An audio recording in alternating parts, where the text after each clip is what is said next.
obviously undermanned tonight, mate.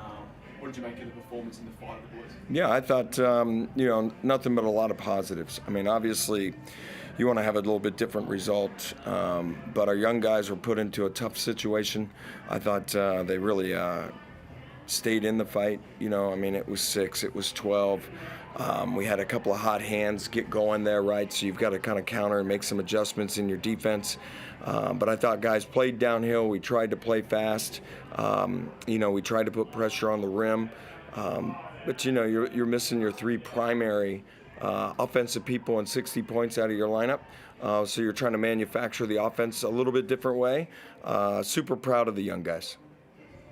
What's the update on the 3 Jets that were missing tonight? So do you know when? They're be back, or? KD will be back Sunday, and Trez will be back the following, and then DJ will be a while. Okay. And what did you make of Marshall's performance tonight? I feel like he offered a lot, flashed into the basket. Looked really athletic. Yeah, young athletic guy that we really like.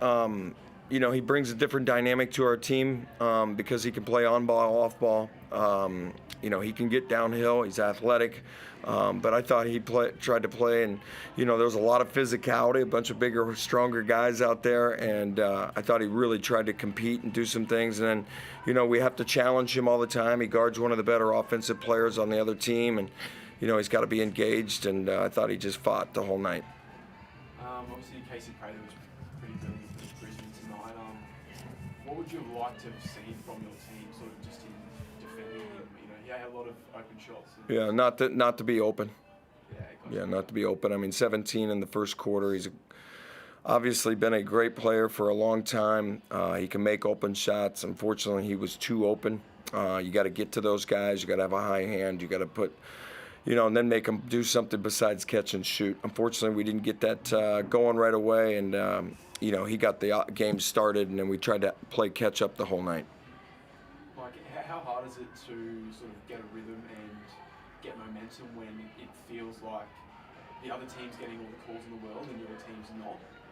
How hard is that for the playing group to sort of play? Yeah, I just think that it's just a different way for our team to manufacture offense without a lot of different guys. So we have to connect a little bit different. We've got a lot of guys that are now handling the ball in primary positions when they're used to being off-ball positions, and they're used to sort of closing.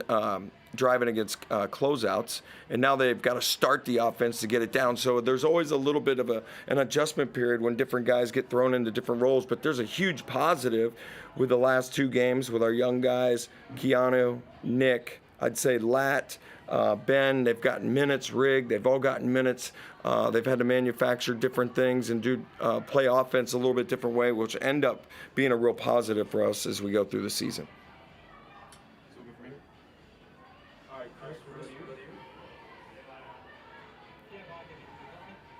Yep. Yeah, okay. You talk about the positives. Clearly, the great positive out of these last 2 games was for him to start tonight, for him to be so young and to carry the ball like you run your offense, play 31 minutes, and he might have made mistakes, but he's going to learn from that. He did so many positive things as well. What did you make of his game?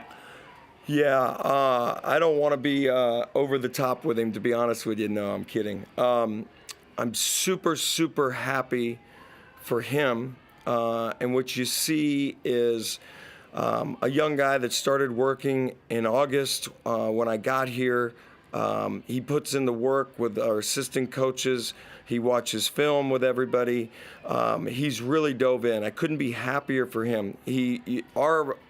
Watching him evolve as a player over the last couple months from almost playing fast in practice and being sped up to, all of a sudden having a little rhythm and a little pace to your game and understanding angles and how you can create offense for yourself, and then how you can create offense and start to read, secondary defenders. The game's moving super fast out there. So for him to transition from where it's fast in practice to where it's slow in practice to really being, really thrown into the mix today, I thought the last 2 games for him, nothing but a positive. I'm super excited to to see him as he grows and develops, and he's going to be a huge piece of our future. And, on Sunday we'll put KD and we'll put Rass out there together at times, and we'll have a little bit different look for us. But I think he's a piece that the 36ers are super excited about, that we can't wait to just watch his development. And he's a Henley Beach guy, and he's a local guy, and, just super happy for him. And we're going to keep working and see where this thing ends up with him. You haven't taken long to learn all the spots in Adelaide, have you? Well, I live in Henley Beach, so that helps. You touched on putting him out there together with KD. So you get KD back for Sunday, but now you get your point guard back, but you know that you can go to Keanu at any point and trust him if KD needs a rest, but also potentially play them together. That's a great positive out of these last two games. Yeah, and we'll miss the effect of DJ being out, right? And we're still going to have to make up some different lineups and have some different combinations, and our offense will keep evolving here as we go without DJ. And that will involve the Nick Marshalls and the Jason Gadis and the Keanus and Sunday and Lat. So, we're going to be a work in progress. Since the beginning, I've talked about us trying to be the best version of ourselves. At the end of the year, we have to fight through this stuff. Injuries are always part of it. When one guy goes down, it's an opportunity for somebody else. I think there's been multiple guys that have seized the opportunity here over the last two games. What are your thoughts now on Sunday's game? You would have heard, ever since you arrived in Adelaide, a lot about the rivalry with Perth. This is now your first chance to experience it. What are your thoughts? Well, fortunately, I was an assistant coach with the Utah Jazz, and actually Bryce Cotton was a young player for us. Maybe 10, 11, 12 years ago now. I'm not sure. But just first thing is the respect for him and what he's done over here in this league. Just unbelievable career. So it'll be fun to see him and try to see what we can do with him, and as hot as he's been. And, we love playing at home. We love being in Adelaide. We love our home crowd. We're looking forward to being back in front of them and protecting our home court, and then adding KD back to the group. I'm already excited about the next challenge, which comes in maybe 48 hours. Even less than that, yeah.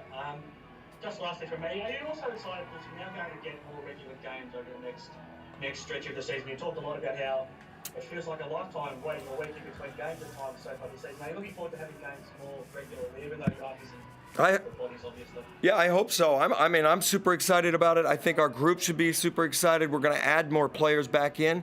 And like I said, the bonus of this thing is we have some guys that have been on the bench that haven't gotten big-time minutes, and now they are in a playing rhythm. And we will need to stretch our rotations and play more guys.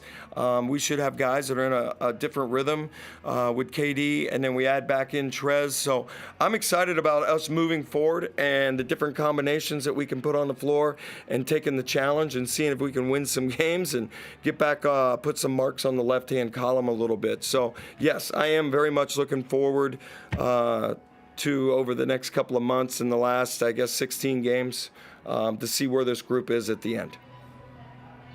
Thanks, Mike. Okay, thank you.